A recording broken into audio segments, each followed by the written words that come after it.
Halo guys, Liverpool berhasil mengalahkan Newcastle dengan skor 3-2 di St. James Park di menit-menit terakhir. Rio Ngumoha berhasil memetik 3 poin penuh buat Liverpool.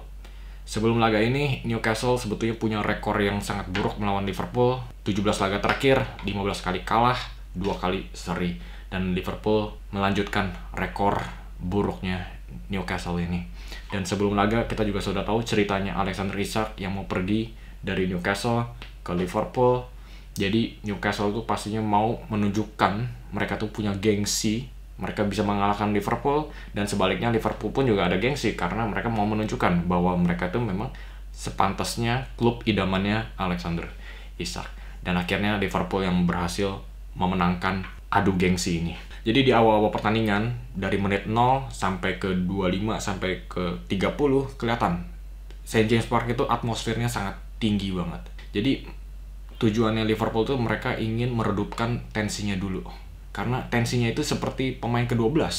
Jadi kalau mereka bisa mematikan kerumunan St. James Park, mereka tuh juga bisa mematikan seluruh tim Newcastle ini. Jadi mereka tuh coba ngulur-ngulur waktu, Alisson, Van Dijk ngulur-ngulur waktu, dan akhirnya memang rencana ini bekerja karena akhirnya Gravenberch yang berhasil mencolong gol pertama buat Liverpool.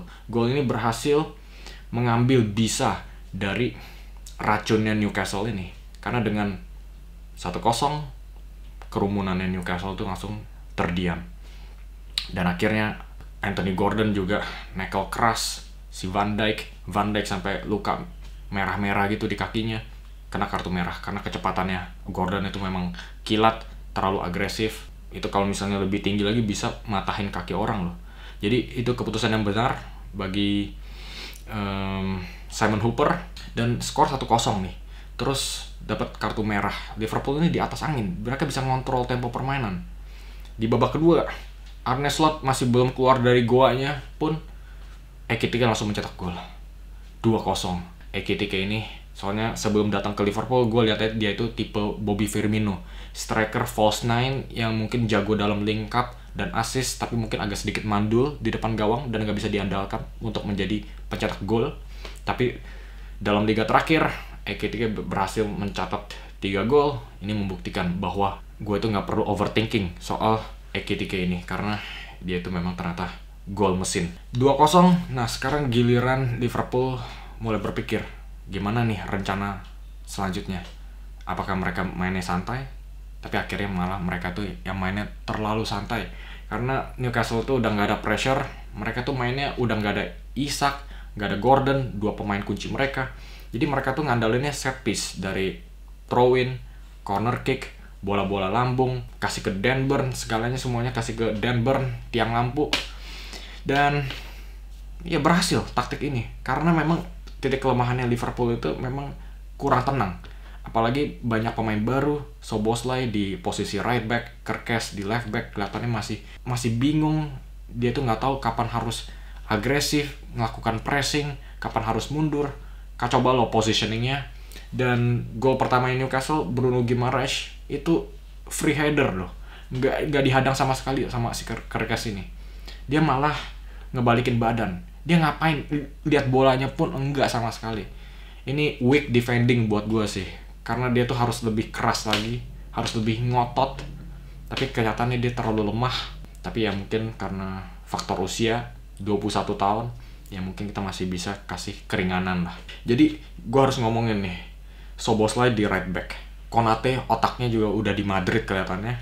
Kerkez juga ya masih beradaptasi. Harus ada satu orang yang bisa memberikan ketenangan. Nah, orang ini adalah Virgil van Dijk. Karena ini pemain yang luar biasa. Umurnya boleh 34 tahun, tapi mainnya masih kayak Maldini, coy. Luar biasa banget. Keren banget si Van Dijk ini, karena strategi Newcastle itu memang set piece. Bola-bola lambung, lempar, throw-in setinggi-tingginya, sekeras-keras mungkin ala Rory Delap, tapi semuanya disapu bersih oleh Van Dijk. Jadi ada 3 pemain kelemahan di lini belakang Liverpool. Kesalahan-kesalahan mereka semuanya disapu bersih oleh satu pemain, Virgil van Dijk. Memang kapten luar biasa, kapten fantastis buat Liverpool. Tapi itu masih belum cukup. Newcastle berkat golnya William Osula menyamakan gol kedua 2-2. Dan Liverpool mulai panik nih. Wah, ini gengsinya mereka nih. 2-0, Newcastle dapat kartu merah, masa bisa seri 2-2 sih? Gimana ini? Liverpool loh. Tapi tunggu dulu. Karena memang Liverpool itu, gue bilang, di menit-menit terakhir mereka itu makin mengeluarkan insting pembunuhnya mereka. Mereka tuh mainnya biasa-biasa aja sampai 80 menitan. Tapi di menit-menit yang paling penting, mereka tuh langsung berubah jadi pembunuh bayaran. Golnya bagus banget loh. Dari Konate. Bolanya nyampe ke Harvey Elliott. Tektokan dengan Ryan Gravenberch. Ryan Gravenberch kuat banget. Nahan bola, kasih bola langsung ke Connor Bradley. Connor Bradley melihat Chiesa. Nggak dijaga oleh Malik Thiaw. Chiesa juga nggak megang bolanya terlalu lama. Kasih bolanya ke Mohamed Salah. Mohamed Salah dengan first time pass-nya kasih bola ke Szoboszlai. Szoboszlai ya di momen penting begini dengan ketenangan dan kejernihan pikirannya dia bisa tahu di belakangnya itu ada Ryo Ngumoha yang nungguin karena dia tahu dia lagi dijaga oleh Livramento. Kalau dia bisa ngelepasin Ngumoha itu bebas. Itu kejernihan yang nggak bisa dibeli di mana-mana. Mungkin banyak yang bilang di midfield McAllister, Gravenberch, dan Szoboszlai itu titik terlemahnya, tapi dengan kinerja kerasnya di St. James Park melawan body-body besar seperti Joelinton, Tonali, dan Bruno Guimaraes, Szoboszlai itu pemain penting. Tapi di momen genting seperti kemarin itu, dia punya ketenangan yang akhirnya bisa kasih membiarkan bolanya lewat ke kakinya Ryo Ngumoha. Dan kita harus ngomongin lagi nih tentang si Ngumoha. Umurnya baru 16 tahun, 3 hari sebelum umurnya beranjak usia 17 tahun, dia berhasil mencetak gol pertamanya bagi Liverpool yang membuat dirinya sebagai pencetak gol termuda di sejarah Liverpool. Ini pemain yang sangat spesial karena di usia 16 tahun, tapi dia bisa dengan tenang di atmosfer tinggi, tensi tinggi, di momen penting ketika Liverpool dibalikan keadaan jadi 2-2, dia bisa mencetak gol melengkung yang sebelumnya nggak pernah dicetak oleh Darwin Núñez sebelumnya selama 3 tahun. Ryo Ngumoha bisa melampaui Darwin Núñez di satu laga.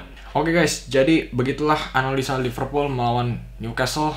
Memang Liverpool dapat 3 poin penuh, hal yang positif, tapi masih banyak hal yang perlu dibenahi oleh Arne Slot, terutama di lini belakang.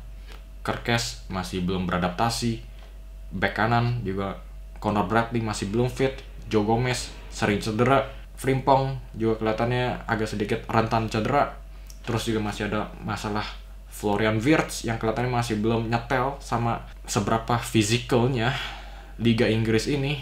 Jadi masih ada banyak hal yang perlu dibenahi. Tapi kalau kita mau lihat sisi positifnya, Liverpool di keadaan yang sangat sulit bertandang ke St. James Park, mereka berhasil memetik 3 poin penuh. Dan juga membuktikan sekali lagi kenapa mereka itu adalah championsnya di Inggris. Karena mereka tuh punya mental baja sekali lagi. Terima kasih sudah menyaksikan.